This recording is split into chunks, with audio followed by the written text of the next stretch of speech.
This time, it is the construction of the traffic information board. Steel pile foundations have been brought to the site. We perform inspection work to check the dimensions of each part. Heavy machinery grabs the stake and lifts it. The stakes are driven in by applying vibration. Pillars with heavy anti-corrosion coating were brought in. Build a pillar while paying attention to the electric wires in the sky. It's hard work because the wires are crowded. The information board has also been brought in, so I will check it. This part of the net has a non-slip finish.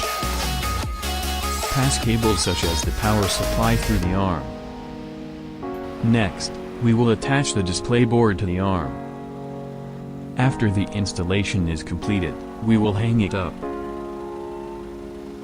Work is being done to fasten the arm with bolts. Here we are installing the actuator.